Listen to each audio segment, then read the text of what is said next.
নমস্কাৰ জেচিচিৰ সংবাদ পৰিক্ৰমালৈ আপোনাক স্বাগতম জনাইছো ষ্টুডিঅত মই জয়শ্ৰী মিঠি প্ৰথমে চাহক আজিৰ সংবাদ শিৰোনাম জাগিৰোডৰ দেওখালত ভয়ংকৰ পথ দুৰ্ঘটনা নিখাৰ সংঘটিত দুৰ্ঘটনাত চালকসহ থিতাতে নিহত 3 জন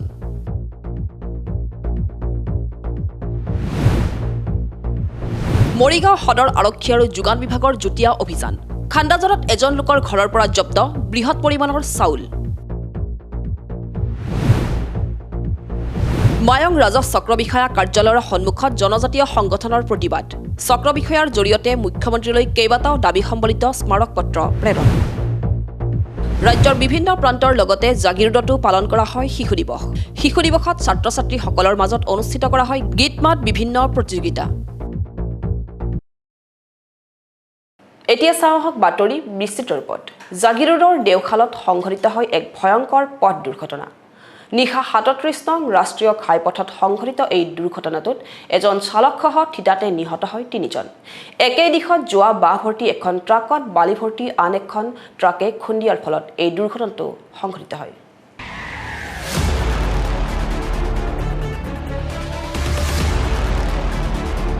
জাগিৰোডৰ দেওখালত ভয়ংকৰ পথ দুৰ্ঘটনা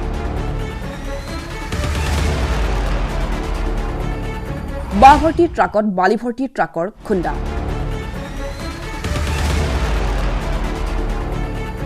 নিশা সংঘটিত দুৰ্ঘটনাত চালকসহ থিতাতে নিহত 3 জন জাগিৰোডৰ দেওখালত দেওবাৰে নিশা সংঘটিত হয় এক ভয়ংকৰ পথ দুৰ্ঘটনাটোত থিতাতে 3 জনকৈ লোকৰ মৃত্যু হয় নিহত কেইজনক মৰিগাঁও অসামৰিক চিকিৎসালয়ত মৰণোত্তৰ পৰীক্ষাৰ ব্যৱস্থা কৰা হয়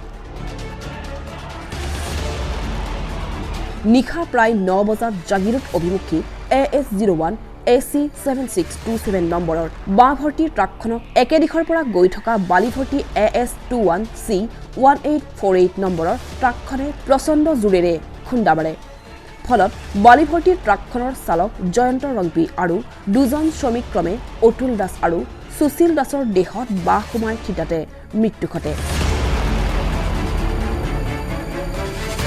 ট্ৰাক চালক জয়ন্ত ৰংপিৰ ঘৰ জাগিৰোড থানাৰ অন্তৰ্গত হাতীউঠান আৰু শ্ৰমিক অতুল দাস আৰু সুশীল দাসৰ ঘৰ মায়ং থানাৰ অন্তৰ্গত বুঢ়াবুৰিত বুলি জানিব পৰা গৈছে সেইদিনা ঘটনাস্থলীত জাগিৰোড থানাৰ আৰক্ষী পলমকৈ উপস্থিত হোৱাক লৈ এক উত্তপ্ত পৰিস্থিতিৰো সৃষ্টি হয় তেওঁলোকে ৰিসপন্স দিয়া নাই জাগিৰোড থানা ওচৰতে ইমান দূৰ নহয় অন দা স্পট এজন হৈছিল 2 জন জিন্দা হৈ আছিল কিন্তু তেওঁলোকে ৰিসপন্স দিয়া নাই 1.5 ঘণ্টা পিছত এতিয়া আহিছে তেওঁলোকে জীৱনত ভৰসা কি কৰিব তেওঁলোকে পিছত অৱশ্যে আৰক্ষী উপস্থিত হৈ নিহত 3ওৰে মৰণোত্তৰ পৰীক্ষাৰ ব্যৱস্থা কৰি গাড়ীখন অলপ চুলুকে আহি আছিল আগৰ গাড়ীখনে বাহৰ গাড়ী আগত ৰৈ আছে এইখন গাড়ী আহি সেইখন গাড়ীত খুন্দা মাৰি দিলে বাঁহকেইটা সোমাই মানুহৰ বুকুত সোমাই গ'লগৈ আঘাত হৈ গ'ল একে মানুহকেইটা কপ বকাই কৰি আছে এই মানে জীৱটো আছে আৰু আমি পুলিচক মাতিলোঁ এম্বুলেঞ্চক মাতিলোঁ প্ৰশাসনৰ মানুহবিলাকক মাতিলোঁ 1.5 ঘণ্টামান হ'ল কোনো এটা নাহিল এতিয়া কি কৰিম আৰু তাৰপিছত 1 ঘণ্টামান পিছত চালোঁ মানুহকেইটা চবকেইটাই মৰি গ'ল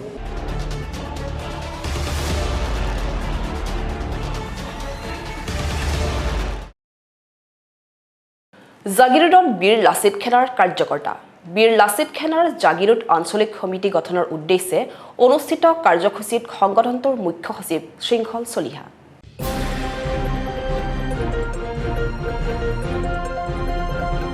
জাগিৰোডত বীৰ লাচিত খেনাৰ বিষয়ববীয়াৰ সভা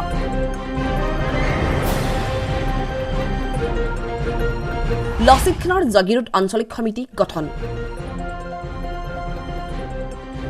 জাগিৰোডত উপস্থিত বীৰ লাচিত খেনাৰ কেন্দ্ৰীয় সমিতিৰ সাংগঠনিক মুখ্য সচিব শৃংখল চলিহা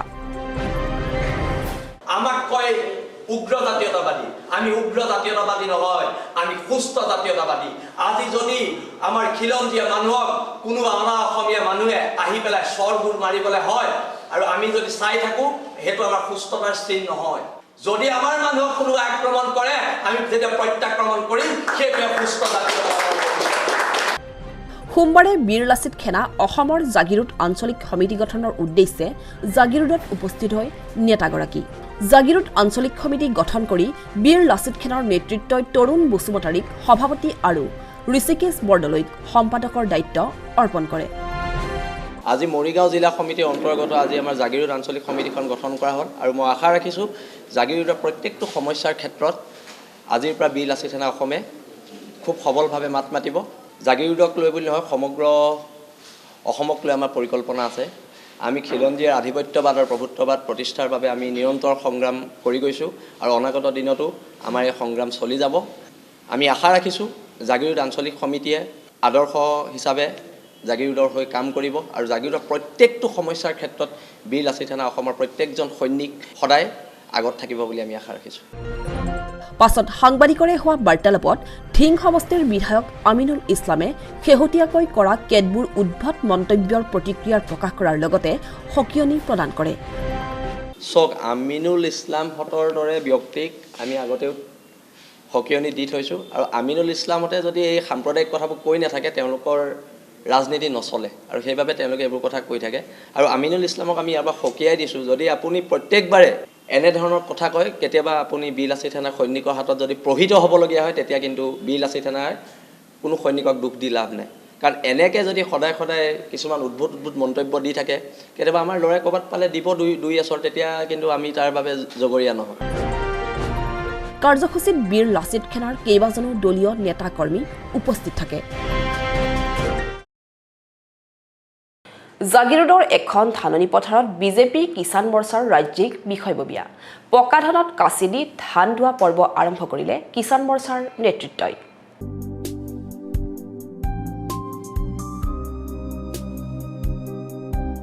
জাগিৰোডত ৰাজ্যিক কিষাণ মৰ্চাৰ ধান দোৱা পৰ্ব।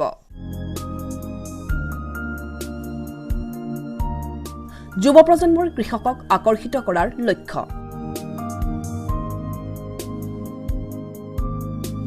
জাগিৰোডৰ ধাননি পথাৰত বিজেপিৰ কিষাণ মৰ্চাৰ ৰাজ্যিক সমিতিৰ বিষয়ববীয়াই শনিবাৰে শুভাৰম্ভ কৰে ধান দোৱা পৰ্ব।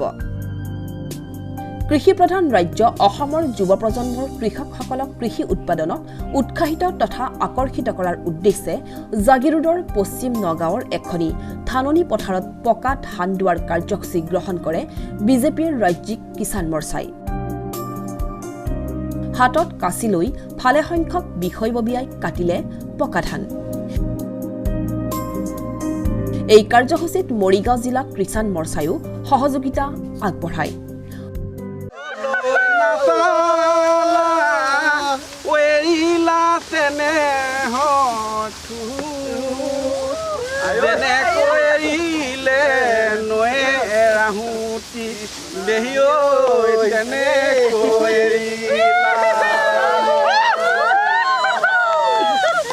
ধানে নুদায় গলা পাছলৈ নাচলা ঐ, পাছলৈ নাচলা ঐ, এৰি নাঐ এনেহৰ, এৰি নাঐ তেনেহৰ। উল্লেখযোগ্য যে প্ৰায় 70-80% লোক বিভিন্ন কৃষিৰ লগত নিবিড়ভাৱে জড়িত অসমৰ কৃষক। সেয়ে কৃষিকাৰ্যৰ মাধ্যমেৰে কৃষিপ্ৰধান ৰাজ্যখনৰ কৃষক তথা যুৱসকলক অৰ্থনৈতিকভাৱে সবল কৰাৰ লক্ষ্যৰে আৰু নিবনুৱা যুৱসকল যাতে নিজৰ কৃষিকৰ্ম এৰি বহিঃ ৰাজ্যলৈ গমন নকৰি কৃষিৰ লগত সম্পৃক্ত হ'ব পাৰে তাৰ আশা কৰি পথাৰে পথাৰে এইদৰে ধান দোৱা কাৰ্যসূচী হাতত লৈছে ৰাজ্যিক কৃষক মৰ্চাই। আজি আমি ৰাজ্যিক কিষাণ মৰ্চা ভাৰতীয় জনতা পাৰ্টিৰ তৰফৰ পৰা মৰিগাঁও জিলাত ধান দোৱা কাৰ্যক্ৰমটো লৈছোঁ। এই ধান দোৱা কাৰ্যক্ৰমটো আমি লোৱা হৈছে যাতে আমি উৎসাহ জনাব বিচাৰিছোঁ আমাৰ নৱপ্ৰজন্মক। আমি দেখিছোঁ যে ক'ভিডৰ সময়ত বহুত ল'ৰা ছোৱালী ঘূৰি আহিছে, ইয়াত আহি তেওঁলোকে কি কৰিব। তো আমি জানো যে আমাৰ 70% মানুহ খেতিমুখী হয় বা আমাৰ মেইন ৰেভিনিউ আমাৰ খেতিৰ পৰা হয়, কিন্তু তথাপিও আমাৰ ল'ৰা ছোৱালী বাহিৰলৈ গুচি যায়, কোনো খেতি কৰিব নিবিচাৰে। সেই আহ্বান জনাই পেলাই আমি নৱপ্ৰজন্মক আজি এই কাৰ্যসূচী লৈছোঁ। ধান দোৱা পৰ্ব শুভাৰম্ভ কৰা এই অনুষ্ঠানত ৰাজ্যিক কিষাণ মৰ্চাৰ সভাপতি দেৱজিৎ বৰাকে ধৰি ৰঞ্জিত ভট্টাচাৰ্য, ইন্দ্ৰাণী তহবিলদাৰ আদি মৰ্চাৰ অন্যান্য বিষয়ববীয়া উপস্থিত থাকে।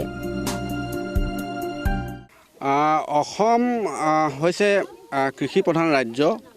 অসমীয়া সমাজ কৃষিভিত্তিক সমাজ, অসমীয়া সংস্কৃতি কৃষিভিত্তিক সংস্কৃতি। গতিকে ভাৰতীয় জনতা পাৰ্টীৰ কিষাণ মৰ্চাৰ অসম প্ৰদেশ সমিতিয়ে আজি মৰিগাঁও জিলাৰ এই জাগিৰোড মণ্ডলৰ পশ্চিম নগাঁৱত আমি আনুষ্ঠানিকভাৱে আজি ধান দোৱা পৰ্ব কিষাণ মৰ্চাৰ তৰফৰ পৰা আমি আৰম্ভ কৰিছিলোঁ। হয়, অসমৰ যদি আমি উন্নতি বিচাৰোঁ তেনেহ'লে আমি কৃষি খণ্ডৰ আমি উন্নয়ন কৰিব লাগিব, কাৰণ অসমৰ অৰ্থনীতিটোৱে কৃষিভিত্তিক অৰ্থনীতি।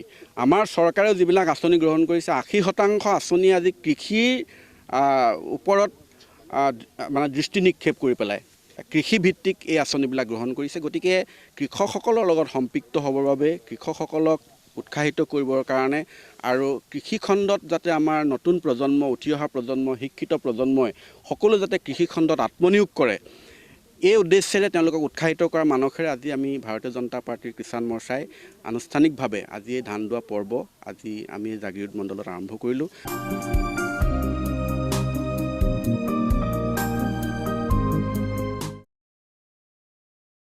মায়ং ৰাজহ চক্ৰ বিষয়াৰ কাৰ্যালয়ৰ সন্মুখত জনজাতীয় সংগঠনৰ প্ৰতিবাদ। সদৌ অসম ট্ৰাইবেল বেল্ট ব্লক আৰু লেণ্ড প্ৰটেকশ্যন কমিটি মৰিগাঁও জিলা উদ্যোগত অনুষ্ঠিত কৰা এই প্ৰতিবাদী কাৰ্যসূচীত জনজাতিসকলৰ বহুকেইটা দাবী উত্থাপন কৰে।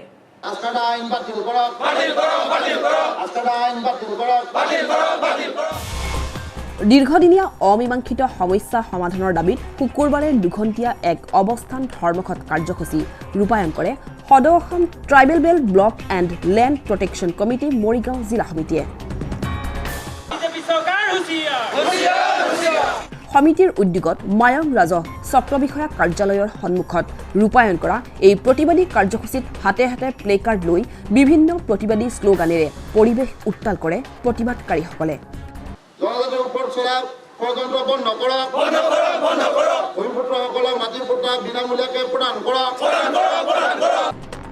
প্ৰধানতঃ ট্ৰাইবেল বেল্ট ব্লকত বেআইনীভাৱে হস্তান্তৰিত হোৱা মাটিৰ নামজাৰি কৰ্তন কৰা, জনজাতি ভূমিপুত্ৰসকলক মাটিৰ পট্টা প্ৰদান কৰা, নগাঁও কাগজ কলৰ ভূমি পূৰ্বৰ স্বত্বাধিকাৰীসকলক ভূমিস্বত্ব ঘূৰাই দিয়া, জাগিৰোড টাউন কমিটি গঠন কৰিব বিচৰা, জনজাতি বিৰোধী কুচক্ৰান্ত বন্ধ কৰা, বেল্ট ব্লকৰ লগতে কৃষিভূমিত উদ্যোগ স্থাপনৰ অনুমতি বন্ধ কৰা আদি কেইবাটাও দাবীৰ সমৰ্থনত চৰকাৰৰ বিৰুদ্ধে এই প্ৰতিবাদ সাব্যস্ত কৰে।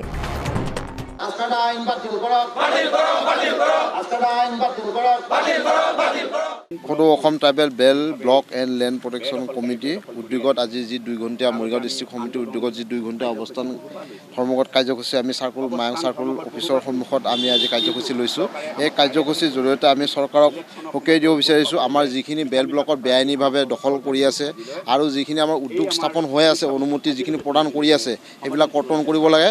লগতে আমাৰ চৰকাৰে এই বিজেপি চৰকাৰখনে যিখিনি আমাৰ জনজাতি মাটিৰ ওপৰত যিখিনি সিহঁতৰ দৃষ্টিভংগী বা যিখিনি চকু আছে, আমাৰ জনজাতি ভূমিপুত্ৰসকলৰ ওপৰত যিখিনি আমাৰ মাটিৰ ওপৰত তেখেতৰ যিখিনি কুদৃষ্টি বা কুচকু যিখিনি মাটি আমাৰ পৰা কাঢ়ি নিব গৈছে, যোনটো মাটি আমি ককা দেউতাৰ পৰা আমি আজু ককাহঁতৰ পৰা আমি পাই আহিছোঁ, আজি দেউতাহঁতৰ পৰা আহিছোঁ, আমি খেতি কৰি খাই আছোঁ, সেই মাটিক যিহেতু সিহঁতে চৰকাৰী পট্টা নিদিয়াকৈ চৰকাৰীকৰণ কৰি সিহঁতৰ ব্যক্তিগত স্বাৰ্থৰ কাৰণে বনিয়া গোষ্ঠীক তেখেতসকলে বিক্ৰী কৰা যি ষড়যন্ত্ৰ কৰি আছে সেইবিলাক আমি বন্ধ কৰিবৰ কাৰণে এই অনুষ্ঠানৰ জৰিয়তে আমি সকীয়াই দিছোঁ এই চৰকাৰক। উল্লেখযোগ্য যে অসমৰ ভূমি আৰু ৰাজহ আইন 1886ৰ 10ম অধ্যায় কঠোৰভাৱে বলবৎ কৰাৰো দাবী উত্থাপন কৰে জনজাতীয় সংগঠনৰ নেতৃত্বই। অসমৰ ভূমিপুত্ৰ জনজাতীয় লোকসকলৰ দীৰ্ঘদিনীয়া দাবীক আওকাণ কৰি অহা কেন্দ্ৰীয় আৰু ৰাজ্য চৰকাৰৰ বিৰুদ্ধে ক্ষোভ উজাৰি প্ৰতিবাদকাৰীসকলে মায়ং ৰাজহ চক্ৰ বিষয়াৰ জৰিয়তে মুখ্যমন্ত্ৰী ডক্টৰ হিমন্ত বিশ্ব শৰ্মালৈ এখন স্মাৰক পত্ৰও প্ৰেৰণ কৰে। ইলেকশ্যনৰ সময়ত ভোটৰ অংক বিনিময়ত আমাক সহজ সৰল জাতিটোক যেনেদৰে ঠগি আহিছে, আমি আজগলৈ এইটো হ'ব নিদিওঁ। আজিদিনীয়া আমাৰ এইবোৰ আন্দোলন নহয়, আজি বহুদিনা ধৰি এই আন্দোলন আমাৰ ইয়াতে চলি আছিল। কিন্তু কোনো চৰকাৰে, এই চৰকাৰ নহয় আগৰ চৰকাৰেও আমাক কেৱল মিঠা মিঠা কথা কৈয়ে কেৱল ভোট অংক বিনিময়তে আমাক ঠগি আহিছে। যিবোৰ আমি দাবী কৰিছোঁ আজিৰ দিনা নহয়, এইটো আমাক সাংবিধানে আমাক দিয়া চৰ্তবোৰহে আমি বিচাৰিছোঁ। আমাক সংবিধান দিয়া চৰ্তবোৰকো তেখেতলোকে ইতিমধ্যে আমাৰ সহজ সৰল জাতিটোৰ পৰা মানে ষড়যন্ত্ৰমূলকভাৱে মঞ্জুৰ কৰিছে। আৰু লগতে আমাৰ জাগিৰোড পেপাৰ মিলত পুঁজিপতি হস্তান্তৰ কৰা আমাৰ ট্ৰাইবেল বেল এণ্ড ব্লকৰ মাটি, সেই মাটিবোৰ অতি সোনকালে পুঁজিপতিৰ হাতত যি ষড়যন্ত্ৰ কৰি মানে হস্তান্তৰ কৰিছে এইটো বন্ধ কৰক, নহ'লে আমি তাৰ বিনিময়ত আমি বৃহৎ আন্দোলন গ্ৰহণ কৰিবলৈ সিদ্ধান্ত লৈছোঁ।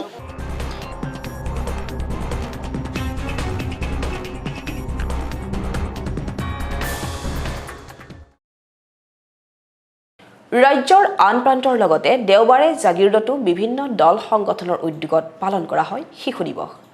শিশু ছাত্ৰ-ছাত্ৰীসকলৰ শাৰীৰিক মানসিক উৎকৰ্ষ সাধনৰ উদ্দেশ্যে এই দিৱসত অনুষ্ঠিত কৰা হয় গীত মাত বিভিন্ন প্ৰতিযোগিতা।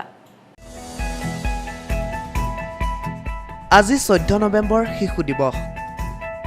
ভাৰতৰ প্ৰথমগৰাকী প্ৰধানমন্ত্ৰী পণ্ডিত জৱাহৰলাল নেহৰুৰ উপজা দিন। দেশজুৰি বিভিন্ন প্ৰান্তত ভাৰতৰ প্ৰথমগৰাকী প্ৰধানমন্ত্ৰী পণ্ডিত জৱাহৰলাল নেহৰুক স্মৰণ কৰাৰ সমান্তৰালভাৱে আজি জাগিৰোডৰো বিভিন্ন প্ৰান্তত শিশু দিৱস উদযাপন কৰা হয়। জাগিৰোডৰ ঘুনুচা প্ৰাথমিক বিদ্যালয়ত অৰ্পিতা মহিলা স্বেচ্ছাসেৱী সংগঠনৰ উদ্যোগত অনুষ্ঠিত হয় শিশু দিৱস। অনুষ্ঠানৰ আৰম্ভণিতে পণ্ডিত জৱাহৰলাল নেহৰুৰ প্ৰতিচ্ছবিত বন্তি প্ৰজ্বলন আৰু মাল্যাৰ্পণ কৰা হয়। গীতে মাতে জীপাল হৈ পৰে বিদ্যালয়ৰ চৌহদ।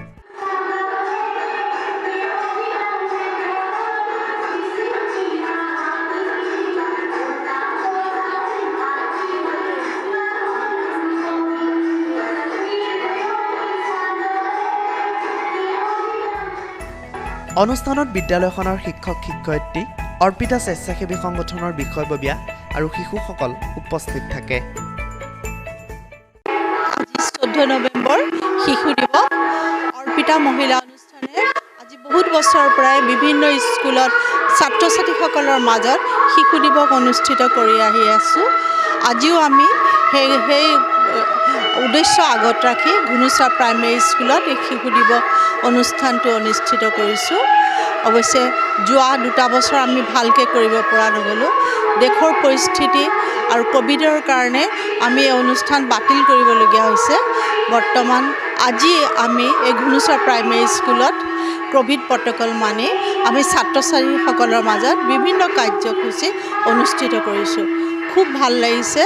আমাৰ স্কুলৰ শিক্ষক-শিক্ষয়িত্ৰীসকলে যথেষ্ট সহযোগিতা আগবঢ়াইছে।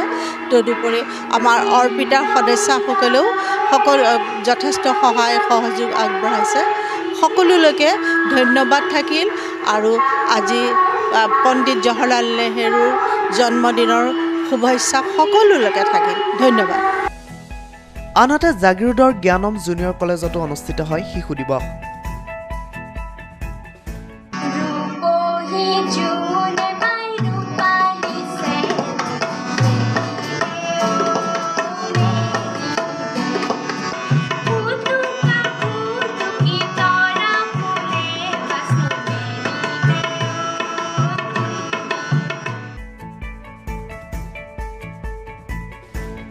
জাগিৰোড সাংস্কৃতিক মঞ্চৰ উদ্যোগত আৰু জ্ঞানম জুনিয়ৰ কলেজৰ সহযোগত অনুষ্ঠিত অনুষ্ঠানত কেইবাগৰাকীও বিশিষ্ট ব্যক্তি তথা ছাত্ৰ-ছাত্ৰী আৰু অভিভাৱকসকল উপস্থিত থাকে।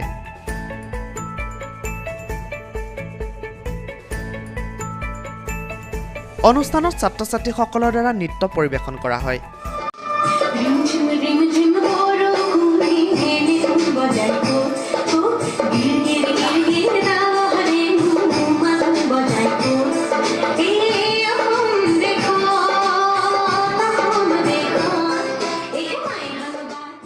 সমগ্ৰ দেশৰ লগতে আমি জাগিৰোডতো আজি এই শিশু দিৱসটো পাতিবলৈ লৈছোঁ। অনুষ্ঠিতভাৱে পাতিছোঁ, তথাপিও আমি ভালেই লাগিছে। কেইবাটাও নৃত্য গীত অনুষ্ঠান আছে। আমি জাগিৰোড সাংস্কৃতিক মঞ্চই পাতিছোঁ এই জ্ঞানম জুনিয়ৰ কলেজৰ সহযোগত। ৰাতিপুৱাৰ পৰা আমাৰ আৰম্ভ হৈছে। ৰাতিপুৱা বন্তি প্ৰজ্বলন হৈ গ'ল। তাৰপিছত এতিয়া শিশুসকলৰ গীত নৃত্য বাদ্যৰ এটি মনোমোহা অনুষ্ঠান আছে। প্ৰায় 3 ঘণ্টামান সময় লাগিব। আমাৰ জাগিৰোডৰ উঠি অহা যিসকল শিশু তেওঁলোকে এইখিনি কৰিছে, ভাল লাগিছে। আজি এসপ্তাহমান ধৰি আমি তেওঁলোকক ৰিহাৰ্চেল কৰাই আছোঁ। কাৰণ শিশুসকলে হ'ল আমাৰ দেশৰ ভৱিষ্যত। গতিকে সাংস্কৃতিক দিশটোও তেওঁলোকৰ লাগিব। সেইটোকে উদ্দেশ্য আগত ৰাখি আমি এই অনুষ্ঠানটি পাতিছোঁ। আৰু এই জ্ঞানম জুনিয়ৰ কলেজে শিক্ষকসকলে যথেষ্টখিনি সহায় সহযোগ কৰিছে। আনহাতে জাগিৰোডৰ ভুমৰাগুৰিতো অনুষ্ঠিত হয় শিশু দিৱস।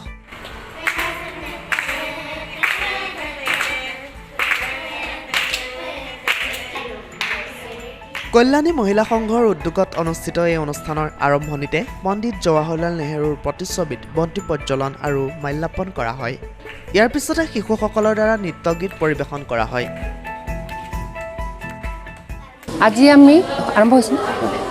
আজি আমি কল্যাণী মহিলা সংঘৰ ফালৰ পৰা 29 নং ঘুমৰাগুৰি প্ৰাথমিক বিদ্যালয়ত 14 নৱেম্বৰ শিশু দিৱস উপলক্ষে ইয়াত আমি মানে উদযাপন কৰিবৰ কাৰণে আহিছোঁ। কণ শিশুসকলৰ লগত আমি মানে সময় কটাইছোঁ। তেওঁলোকে বিভিন্ন গীত মাত কবিতা আবৃত্তি এইবিলাক মানে কৰিছে আৰু আজিৰ দিনটো মানে আমি খুব আনন্দিত হৈছোঁ আৰু শিশুসকলৰ লগত তেনেকৈ শিশু দিৱস উপলক্ষে আমি মানে তেনেকৈ পালন কৰিছোঁ। জাগিৰোড লেখিকা সমাৰোহ সমিতিৰ উদ্যোগতো দেওবাৰে পালন কৰা হয় শিশু দিৱস। স্থানীয় মাৰ্কাংকুচিৰ প্ৰাথমিক বিদ্যালয়ত কোভিড প্ৰটকল মানি উদযাপন কৰা এই শিশু দিৱসত ছাত্ৰ ছাত্ৰীসকলৰ মাজত অনুষ্ঠিত কৰা হয় চিত্ৰাংকন প্ৰতিযোগিতা। লগতে ছাত্ৰ ছাত্ৰীসকলে বিভিন্ন গীত মাতো পৰিৱেশন কৰে।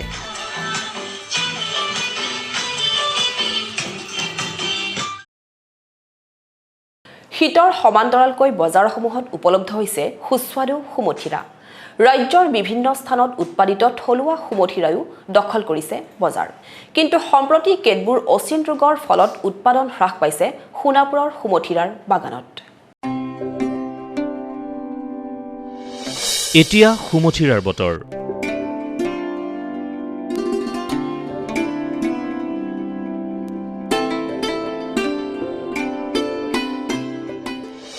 ডাল ভৰি ভৰি লাগিছে সুমথিৰা।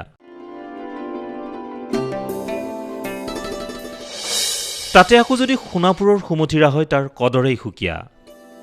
এই দৃশ্য সোণাপুৰৰ এখন সুমথিৰা বাগানৰ।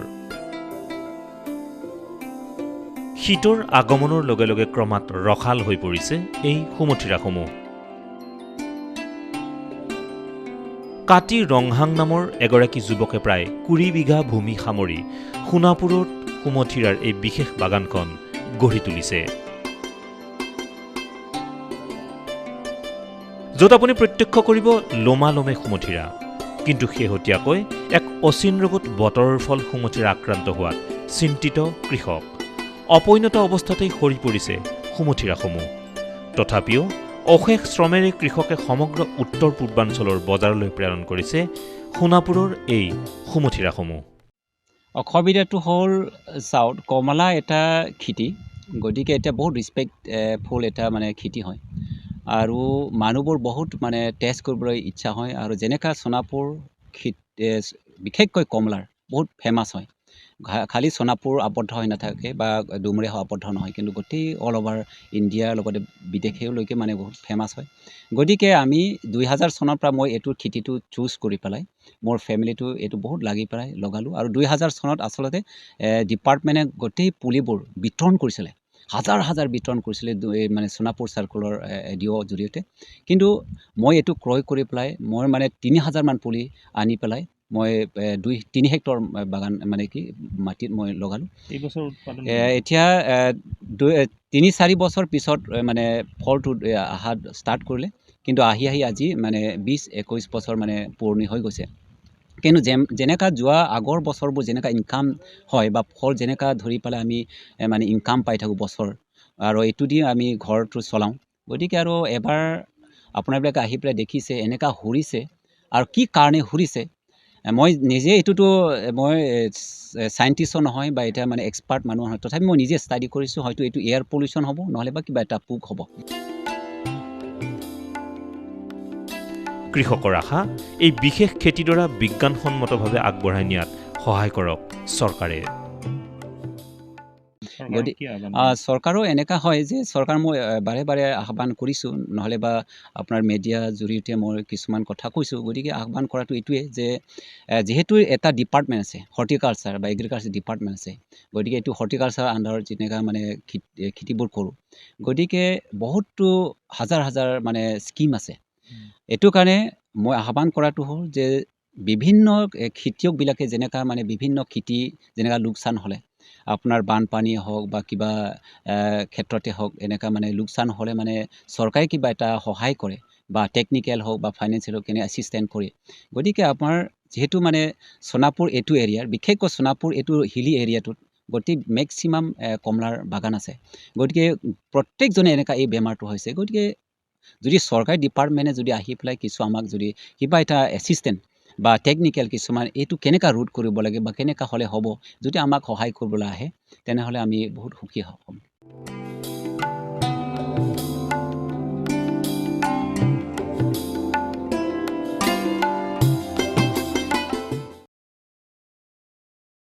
সোণাপুৰৰ তেতেলিয়াত অনুষ্ঠিত কৰা হয় অসম ভিত্তিক সাইক্লিং প্ৰতিযোগিতা। এই প্ৰতিযোগিতাত ৰাজ্যৰ শতাধিক প্ৰতিযোগীয়ে অংশগ্ৰহণ কৰা পৰিলক্ষিত হয়। এই প্ৰতিযোগিতা উদ্বোধন কৰে ক্ৰীড়া মন্ত্ৰী বিমল বৰাই।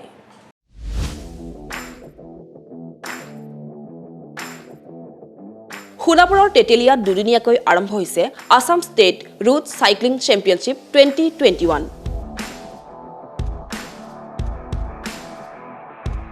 সাইক্লিং এছ'চিয়েশ্যন অফ আছামৰ উদ্যোগত অনুষ্ঠিত কৰা এই প্ৰতিযোগিতাত ৰাজ্যৰ বিভিন্ন প্ৰান্তৰ শতাধিক প্ৰতিযোগীয়ে অংশগ্ৰহণ কৰে। বুধবাৰে পুৱা এই প্ৰতিযোগিতাৰ শুভ উদ্বোধন কৰে ৰাজ্যৰ ক্ৰীড়া মন্ত্ৰী বিমল বৰাই। অনুষ্ঠানত বিজেপিৰ নেতা পবিত্ৰ মাৰ্ঘেৰিটাৰ লগতে আন কেইবাজনো বিশিষ্ট ব্যক্তিয়ে অংশ লয়। উল্লেখযোগ্য যে প্ৰতিযোগিতাৰ দুয়োটা দিনত কেইবাটাও শাখাত অনুষ্ঠিত হ'ব এই সাইক্লিং প্ৰতিযোগিতা। সাইক্লিং এছ'চিয়েশ্যন অফ আছামে আজি ৰোড সাইক্লিং গুৱাহাটীৰ এই সোণাপুৰ অঞ্চলত কৰিছে আৰু ইয়াত শতাধিক খেলুৱৈ অংশগ্ৰহণ কৰিছে আৰু এইখিনিতে বিশেষভাৱে গুৰুত্ব দিবলগীয়া দিশটো এইটোৱেই যে সাইক্লিঙতো আমাৰ অসম অন্যান্য ক্ৰীড়া ক্ষেত্ৰবিলাকৰ দৰে সাইক্লিঙতো অসমৰ প্ৰবল সম্ভাৱনা দেখা দিছে। আমি আশা কৰোঁ যে ভৱিষ্যতৰ খুব কম দিনৰ ভিতৰতে সাইক্লিঙতো আমি ৰাষ্ট্ৰীয় আন্তঃৰাষ্ট্ৰীয় পৰ্যায়ত বহুত মেডেল পাবলৈ সক্ষম হ'ম আৰু আমাৰ অভিভাৱকসকলে ল'ৰা ছোৱালীক এই সাইক্লিং গেমটোলৈ লৈ অহাৰ কাৰণে আমি দেখিছোঁ যে এতিয়া বেছি জনপ্ৰিয় হৈছে আৰু প্ৰবল সম্ভাৱনীয়তা দেখা দিছে আৰু সাইক্লিং এছ'চিয়েশ্যন অফ আছামে খুব সুন্দৰ পদক্ষেপ লৈছে যাতে এই ক্ৰীড়াটোতো আমাৰ যুৱক যুৱতীসকলে বা আমাৰ উঠি অহা প্ৰজন্মই অধিক সফলতা লাভ কৰিব পাৰে।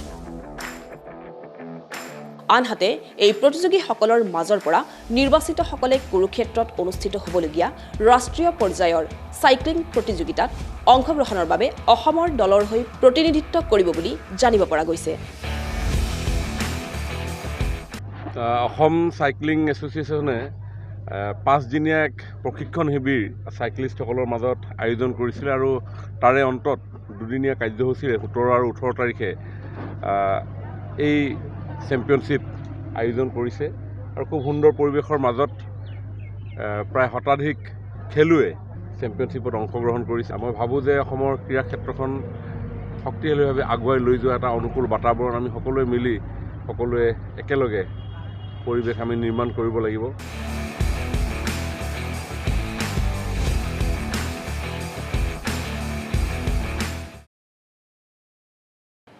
এতিয়া চাওঁ আহক সংক্ষিপ্ত ৰূপত কেইটামান বাতৰি।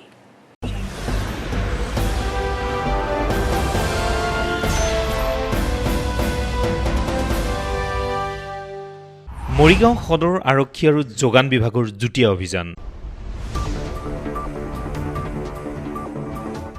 খান্দাজানৰ প্ৰদীপ বিশ্বাসৰ গুদামত এই অভিযান।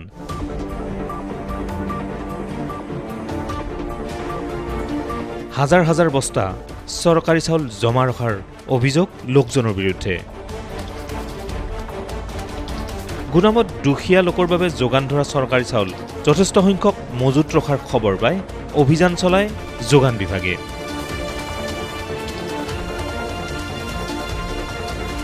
চৰকাৰী চাউলৰ বস্তা আনি অন্য বস্তাত ভৰাই বিক্ৰী কৰাৰ অভিযোগ লোকজনৰ বিৰুদ্ধে। কালি জইণ্ট ভেৰিফিকেশ্যন হ'ব। আমি ছাপ্লাই ডিপাৰ্টমেণ্টৰ মানুহ তেওঁলোকো আছে, ছাপ্লাই ইনস্পেক্টৰো আহিছে।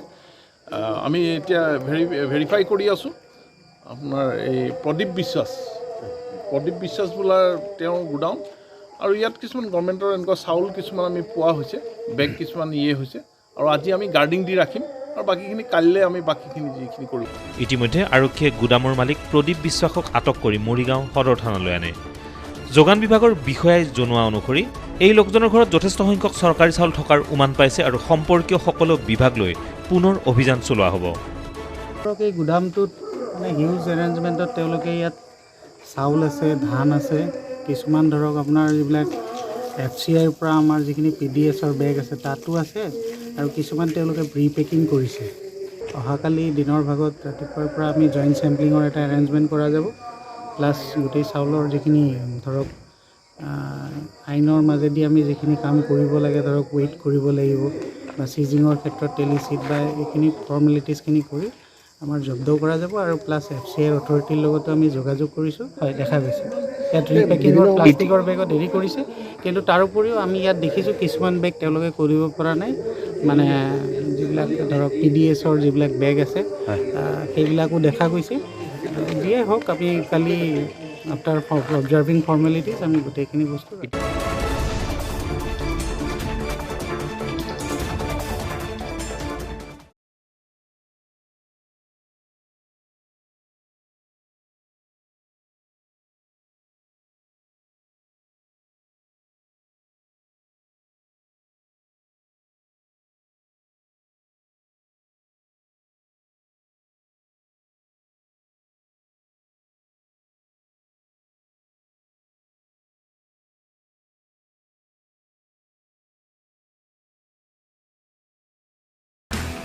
জাগিৰোডৰ বাংথাইগাঁও টাইগাৰ ক্লাবৰ উদ্যোগত বাংথাইগাঁও খেলপথাৰত অনুষ্ঠিত হোৱা নকআউট ফুটবল প্ৰতিযোগিতাৰ ফাইনেলত চেম্পিয়নৰ খিতাপ দখল কৰে বাংথাইগাঁও বাচ্চা ক্লাবে বিজয়ী বাচ্চা ক্লাবে প্ৰতিদ্বন্দ্বী জোনবিল ফুটবল দলক 5-4 গলৰ ব্যৱধানত পৰাস্ত কৰে নিৰ্ধাৰিত সময়লৈ খেলখন 1-1 গলত ড্ৰ হয় যদিও শেষত ট্ৰাইব্ৰেকাৰৰ জৰিয়তে খেলখন মীমাংসা কৰা হয় খেলৰ শেষত অনুষ্ঠিত বঁটা বিতৰণী সভাত বিজয়ী দলক টেপিমাই বৰদলৈ সোঁৱৰণী ট্ৰফিসহ নগদ 30,000 টকা আৰু বিজিত দলক ৰোহিত শইকীয়া আৰু পদ্মকান্ত শইকীয়া সোঁৱৰণী ট্ৰফিসহ নগদ 20,000 টকা প্ৰদান কৰা হয় খেলত শ্ৰেষ্ঠ খেলুৱৈৰ বঁটা বাচ্চা ক্লাবৰ ডেনিছ বৰুৱাই শ্ৰেষ্ঠ গোলকিপাৰৰ বঁটা সীমান্ত পাটৰে আৰু শ্ৰেষ্ঠ গোলদাতাৰ বঁটা জোনবিল দলৰ পৱন কোঁৱৰে লাভ কৰে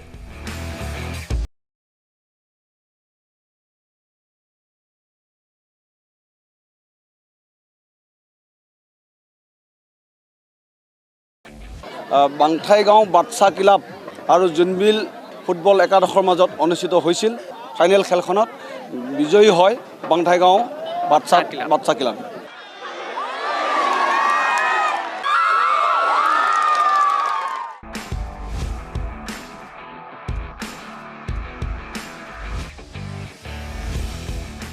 আৰম্ভণিতে ফাইনেল খেলখন উদ্বোধন কৰে তিৱা স্বায়ত্ত পৰিষদৰ মুখ্য কাৰ্যবাহী সদস্য জীবন চন্দ্ৰ কোঁৱৰে পৰিষদৰ কাৰ্যবাহী সদস্য বিনীতা দৈমাৰী জাগিভকতগাঁও জিলা পৰিষদৰ সদস্য প্ৰেমাক্ষী দাস বৰুৱা বাগজাপ গাঁও পঞ্চায়তৰ সভাপতি প্ৰদীপ দেউৰী আদি উপস্থিত থকা ফাইনেল খেলখনত খেলপথাৰৰ আন্তঃগাঁথনি উন্নয়নৰ বাবে পৰিষদৰ পৰা ধন আবণ্টন দিয়াৰ কথা ঘোষণা কৰে মুখ্য কাৰ্যবাহী সদস্যগৰাকীয়ে আন্তঃগাঁথনি উন্নয়ন এইখিনি অনুভৱ কৰিছোঁ তিৱা স্বায়ত্ত পৰিষদৰ জৰিয়তে মই যিমান ঠাইলৈ গৈছোঁ যিমানখন খেলপথাৰলৈ গৈছোঁ সকলোতে আন্তঃগাঁথনি উন্নয়ন কৰাৰ কাৰণে মই কথা দিছোঁ আৰু মোৰ কাৰ্যকালৰ দিনত আৰু ইয়াতে আমাৰ বাংথাইগাঁও এই খেলপথাৰত আমাৰ এই সমষ্টিৰ সন্মানীয় কাৰ্যবাহী সদস্য বিনীতা দৈমাৰী ডাঙৰীয়ানী আছে মই মানে মোৰ দুআষাৰ বক্তব্য আধাৰতে মই কৈছোঁ এই খেলপথাৰখনৰ উন্নয়নৰ কাৰণে বা আন্তঃগাঁথনি উন্নয়নৰ কাৰণে যিখিনি কৰণীয় আছে মই সন্মানীয় কাৰ্যবাহী সদস্য আৰু পৰিচালনা সমিতিৰ লগত লগ লাগি সেইখিনি কৰিবৰ কাৰণে মই প্ৰয়াস কৰিম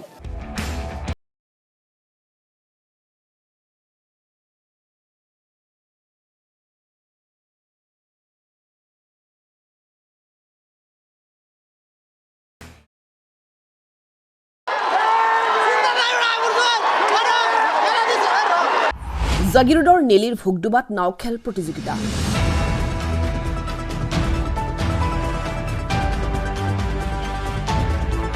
বিজয়ী দলক এল্টো বাহন প্ৰদান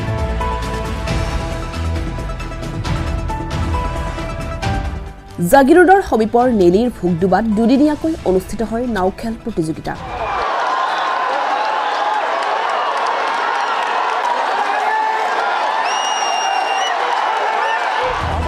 আকৰ্ষণীয় নাও খেল প্ৰতিযোগিতাখনি শুকুৰবাৰে সামৰণি পৰে ভোগডুবা বসুন্ধৰী ক্ৰীড়া সন্থাৰ উদ্যোগত অনুষ্ঠিত ৰামচন্দ্ৰ শ্ৰীবাস্তৱ সোঁৱৰণী চূড়ান্ত নাও খেল প্ৰতিযোগিতাত টেঙাগুৰিৰ আবুল কালাম আৰু আলিচিঙাৰ ইউনিছ আলীৰ দলৰ মাজত অনুষ্ঠিত হয়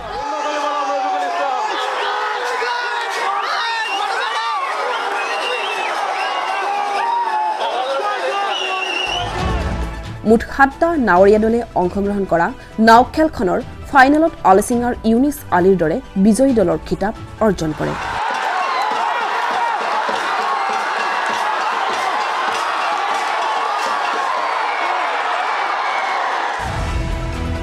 ৰাজ্যিক ভিত্তিত অনুষ্ঠিত নাও খেলত বিজয়ী দলটোৱে প্ৰথম পুৰস্কাৰ হিচাপে লাভ কৰে এখন এল্টো বাহন আৰু টেঙাগুৰিৰ বিজিত দলটোৱে লাভ কৰে এখন গ্লেমাৰ বাইক।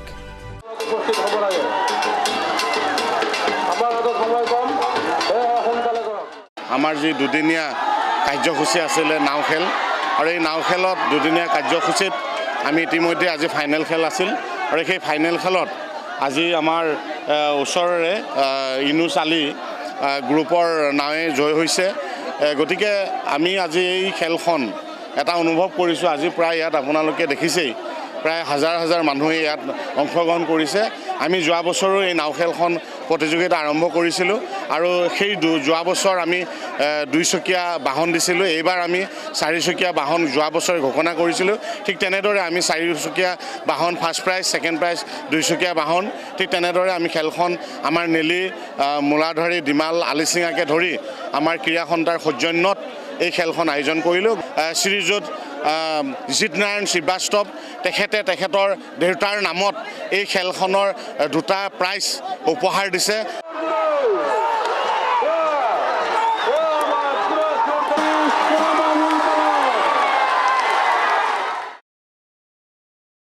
সোণাপুৰৰ ডিগাৰুৰ সমীপৰ বাঘমাৰাত মঙলবাৰে সংঘটিত হয় এক লোমহৰ্ষক ঘটনা। স্থানীয় হেমন্ত বসুমতাৰী নামৰ এজনৰ ডাৰ খাপত গুৰুতৰভাৱে আহত হয় 2জন লোক। এই ঘটনাত আহত 2জন হৈছে উপেন বড়ো আৰু তাৰু বৈষ্ণৱ।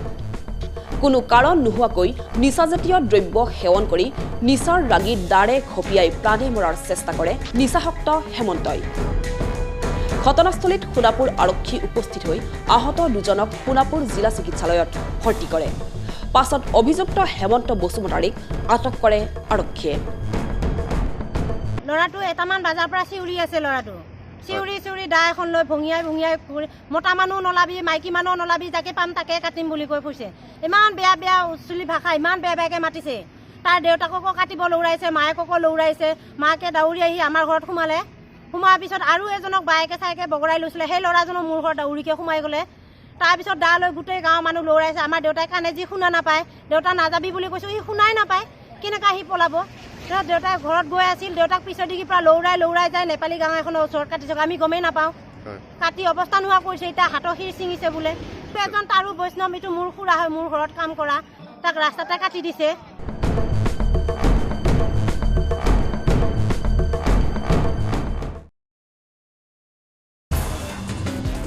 লাহৰীঘাট থানাত টকাৰ উজান।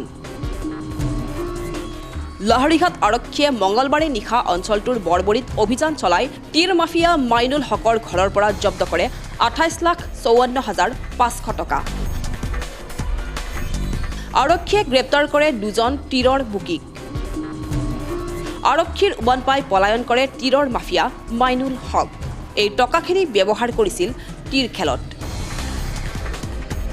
তীৰ খেলত ব্যৱহাৰ কৰা কিছু সামগ্ৰীও জব্দ কৰে আৰক্ষীয়ে।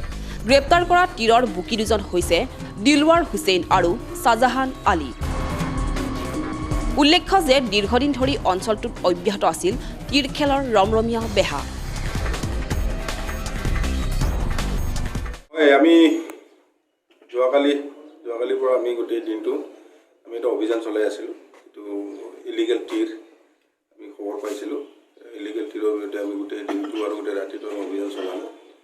অভিযান চলাই এতিয়ালৈকে আমি 2জন মানুহ কৰায়ত্ব কৰিছোঁ আৰু বিভিন্ন ধৰণৰ তীৰৰ যিটো ব্যৱহাৰ হয়, নোটবুক বা খাতা যিবিলাক নম্বৰবিলাক সিহঁতৰ ৰেকৰ্ড কৰিবলৈ কাৰণে, তো এইটো আমি পাইছোঁ। লগতে ৰাতি আমি ৰেড মাৰিছোঁ। ৰাতি ৰেড মাৰি আমি যিটো তীৰৰ যিটো কেচিয়াৰ বুলি কয়, কেচিয়াৰ সিহঁতৰ মালিক থাকে, মালিকৰ তলত কেচিয়াৰ থাকে। তো তাৰ ঘৰত যেতিয়া ৰেড মাৰিছোঁ, ৰেড মাৰোঁতে আমি মোটামুটি 28 লাখ 28 লাখ টকা আমি জব্দ কৰিব পাৰিছোঁ। আশা কৰোঁ বাকী যিকেইটা বাচি আছে সিহঁতকো আমি খুব সোনকালে ধৰি ইয়াৰ পৰা তীৰৰ যিটো ব্যৱসায় চলি আছে সেইটো উৎখাত কৰিব পাৰিম বুলি আশা কৰোঁ।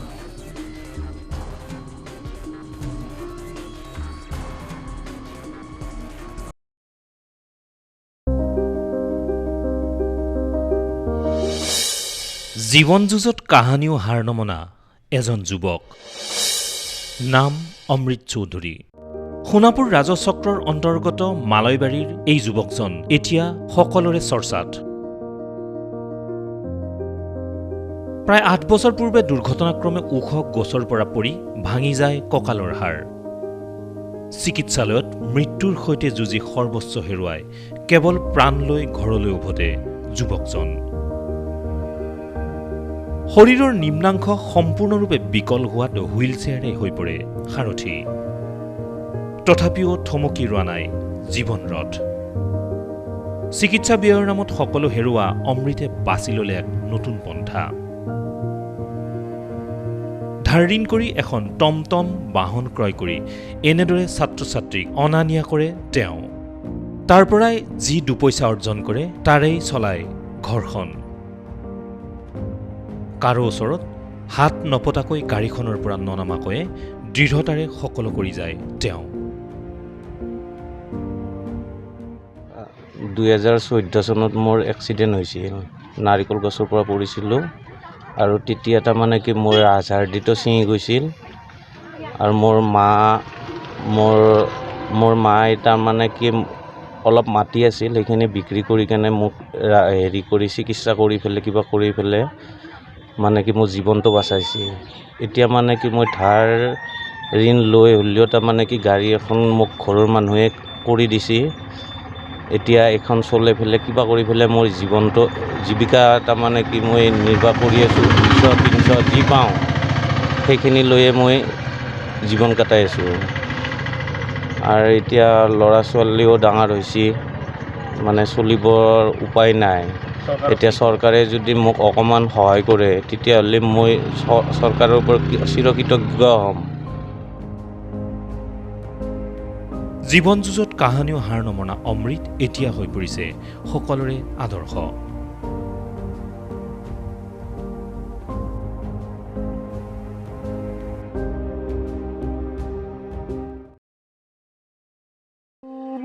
সুৰদেউল সংগীত মহাবিদ্যালয় ভৱনত দেওবাৰে সুৰদেউলৰ শিক্ষক শিক্ষয়িত্ৰী ছাত্ৰ ছাত্ৰীসকলৰ উপস্থিতিত প্ৰয়াত ধীৰেন গগৈৰ মৃত্যুত এখনি শোকসভা অনুষ্ঠিত কৰা হয়।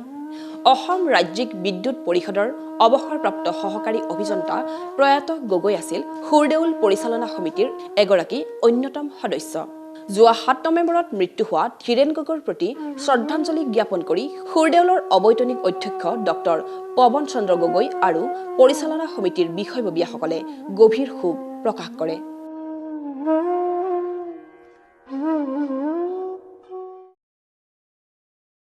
আজিৰ সংবাদ পৰিক্ৰমা ইমানতে সামৰিছোঁ।